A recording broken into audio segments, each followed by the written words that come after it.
Welcome to the Writer's Block, the spot where we speak to writers of every ilk, from every persuasion. This evening, we have with us Alex Morgan, one of our most prolific writers, and of course, one of our greatest secrets.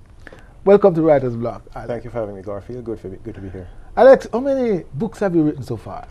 So far, 4 published novels. Okay. Right.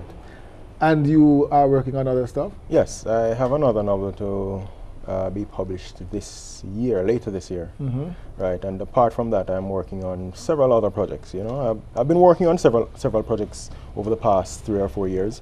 They are now at various stages of completion, but I know of one that should come out toward the end of this year. Your work is in the bookstores, and people Right. have seen the titles, but we have not had much promotion of your name. And tell me a little bit about yourself, how you grew up, how you came to be a writer. Interesting. I was born in Tivoli Gardens. Okay. Back in 1970. A tough period for us.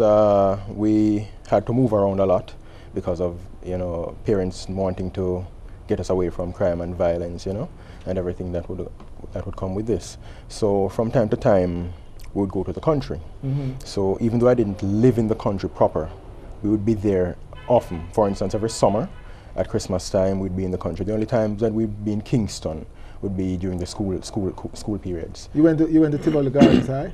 No, I went to several schools, and the last one was Dintil, actually. Amazing, Dintil Technical, yes, right? yes. Dintil Technical. So how did you become a writer? Become a writer? Yes.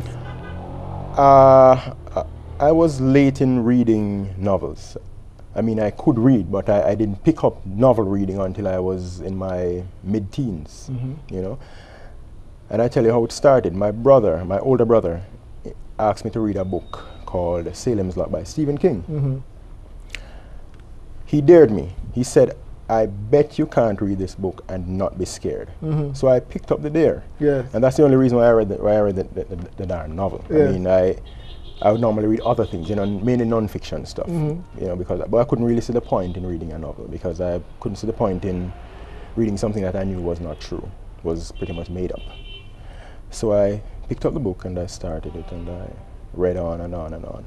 And I realized that the more I got into the book, the more I got into the characters. Mm-hmm. And as this progressed, the characters became real. And then, when they started dying, it's a vampire story. When they started dying, I started feeling the fear. Okay. To the point where I was scared to leave my window open at night. How old were you then? I was about 15 years. And that was like a catalytic moment in your Yes. Mm-hmm. In my career. I then realized that this is a powerful tool. This is a powerful thing.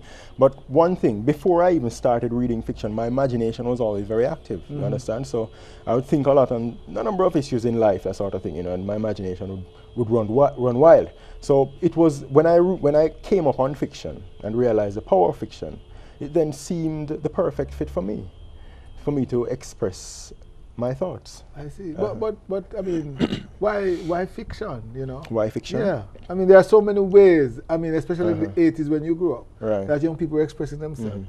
And of course, there's a sense that no one was even reading Jamaican books. Why did you choose fiction to express yourself? You know, Garfield, I believe that novel that I read had a great impact on me. And so I wanted to see if I could do it as well, because I was so impressed with the work. So you were daring yourself. I was daring myself. I in see what essence, you're right. saying. See, And but it's more than that, because I've assessed my own compulsion over the years as to why fiction. I've asked myself the same question.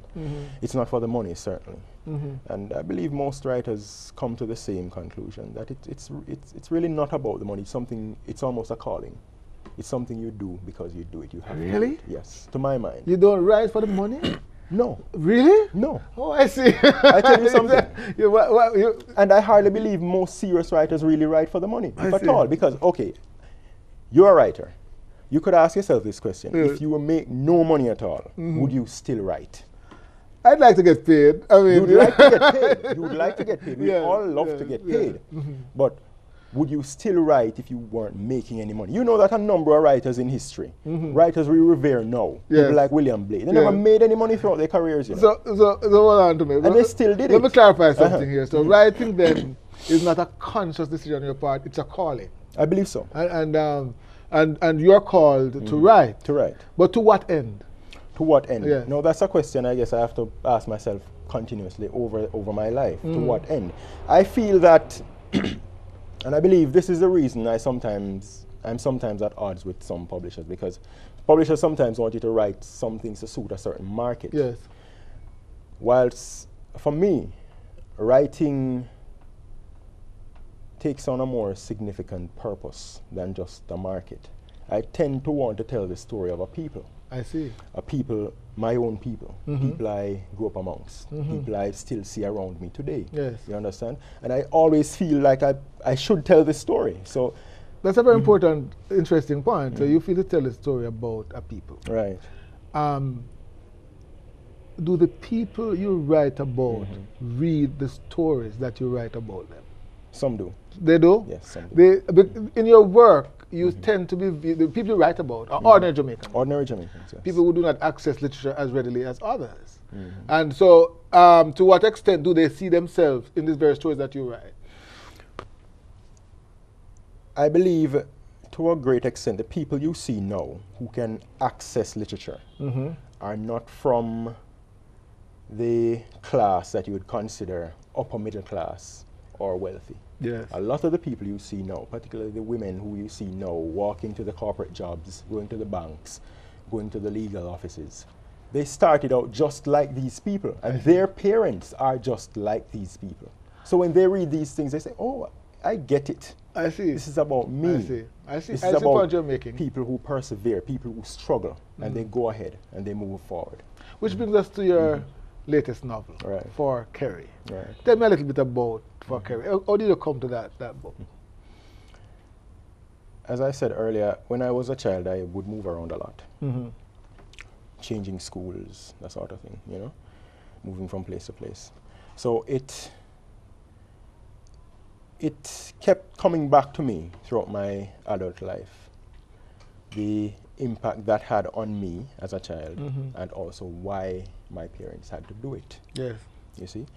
Now, in the book For Kerry, the mother, this book is about a little girl, by the way, not about a little boy.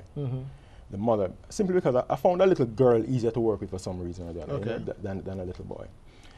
Considering she was going to be, the child would be with the mother, you know? I found it a bit easier because a mother with a boy would present other challenges I didn't want to deal with in this particular book. But why is that? I mean, I have to ask you that. I mean, why is that? Why is it easier to write about a woman and a girl than a woman and a boy? And why would a writer choose the easier part? Why would a writer choose the easier part? Yes, which you said you did. Yes, I did. I wanted to find the easiest way to get to the end of the book, to tell the story I wanted to tell. So, and that, I believe this is how I approach most of my novels. Okay, I see what you're saying. I don't seek to find the hardest way to the point. If I have a story to tell, I try to find the easiest set of circumstances to tell the actual story that I want to tell. I see. So I would use professions that I'm familiar with, or callings, jobs that I'm familiar with. For instance, if I'm writing about a professional, I'd probably use teacher, because I'm familiar with that area, that endeavor. Or an attorney, because I'm sort of familiar with that endeavor also, you see? But I wouldn't necessarily write about a doctor unless the story calls for that, because it would require a lot of research into medicine, that sort of thing, you know, and to make the story quite credible. You understand? I see what you're saying. Right. So the story you tell is not the story, but the story in the story. The story in the story. And use all the elements necessary to make that story come true. So in For Kerry, for instance, we get a lot of what some would call post-traumatic characters. In other words, the characters evolve out of trauma. The main character is coming out of issues. She's running away. Glenn, the other guy, is coming out of all kind of issues. Everybody, Pablo, some of the main characters are coming out of these. So how do you rationalize that with what you just said? How do I rationalize the fact that they are post-traumatic? Is that what are all the characters feeling that? I'm sorry? All your characters coming out of that? They're running away from something? Yes. Especially in this book. And I believe to some extent all my books, the characters have some past, some history of, as you say, post-traumatic, so and they're reacting to it and they're moving away from it.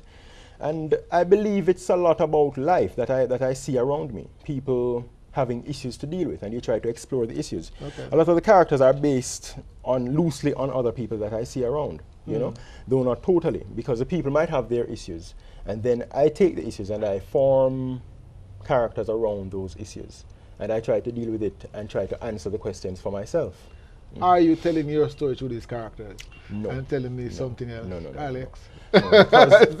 No, because a lot of these stories, they come from stories I've heard along the way, from people telling me things. People confide in me, they say this, they say that, you know, and I then take it. But because I'm not the person, I have to write it in a fictional form. If I were to write non-fiction, then I'd have to research that person more. But to form a fictional character, you take elements from different personalities, and you form a character that you feel would suit that type of story. I see. And you move ahead with it. I see.